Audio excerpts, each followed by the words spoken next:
gamers, if you like games with track movement, area control, and lots of ways to win, then you want to check out Australis. Let's take a look at how this game plays. In this game, players are in the East Australian Current, or the EAC, and they'll use their actions to feed fish, settle coral into reefs, and drift along the current with their sea turtles.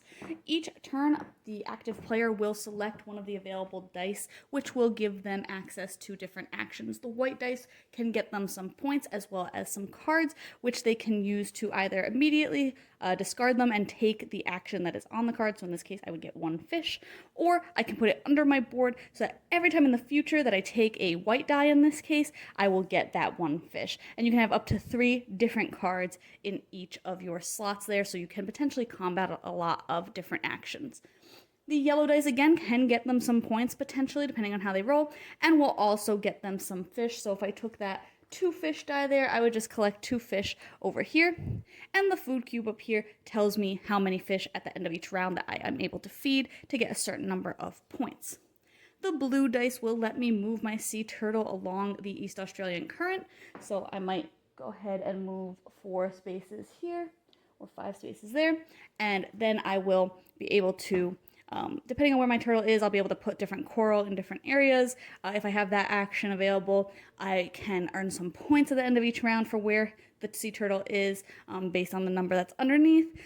Being ahead on the sea turtle track also lets you win some ties, and as you travel further down, you'll also collect more food cubes, which again will let you feed more and more fish throughout the game as well. And the final action for those dice is to put some coral in the signified coral reef. So in this case, I can put 1 in 7. You can also choose to pick a lower one as well, because you are vying for majorities there, so potentially a lower one would be more helpful to me. The final die doesn't give you an action right away. The red die is the best die used for combat at the end of each round. After players have taken the necessary number of actions for the round, they'll head into some scoring where they'll score their fish, they'll score the different coral reefs, they'll score for where their turtles are, and then after scoring for the round, you will head into combat where players can roll any of the blue, purple, and red dice that they have, and each time that everybody rolls all of their dice, the lowest number will be taken out. So if you have a 2 and that's the lowest, that die goes away, and if you have any more dice, you'll continue to roll. If multiple players roll a 2, for example, then you would continue to take both of those out and again continue to roll after that. And then players can, whoever wins, can choose if they want the gold tile, which is worth more points, or the silver tile, which is worth less points. But the first 3 rounds, they can also get a food cube so that, again, they can feed some more fish. After 5 rounds of doing the dice actions, the in-game scoring, and then the combat rolls, players will head into the end of the game where they'll score a couple other points for coral that's out. And I believe first player also gets a point, but then that will be all the endgame scoring, and then the player with the most points wins. I thought the theme of this game was really fun, and I liked that there was so many different areas that you could go to. The dice have so many different things you can get.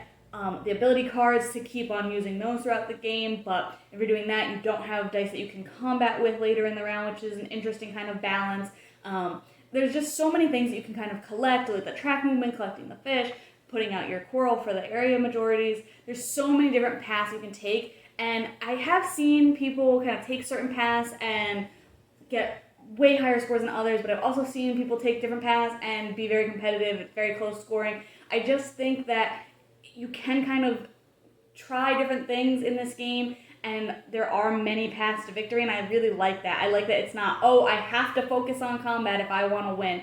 You can win all of the gold trophies for combat and not win, not even stay competitive for that, because if you're focusing too much on combat, like always taking the red die, which doesn't give you another action, for example, then you're not going to be getting fish for points. You're not going to be putting out coral for points. Lots of things like that. So I do think that it has a really nice balance overall for taking the different actions and trying different things. And I really like that you can kind of try a different strategy every time, because I don't think that you are guaranteed to win if you try the same strategy every single time. I think that people will find a way to navigate that and can end up beating you, even if it's worked in the past. I like the variety of cards for the different abilities. I like that you can take them to use over and over when you take certain dice, and I like that you can throw them away immediately and just get one-time instant bonus. I just think that everything about the game just works really well all together to make a really cohesive game where, again, you have a lot of options, but it all fits together really nicely. So if you like having a lot of those options and different ways to score and different ways to kind of strategize, then this definitely might be for you. You can check out my full thoughts today to decide if this one's up your alley.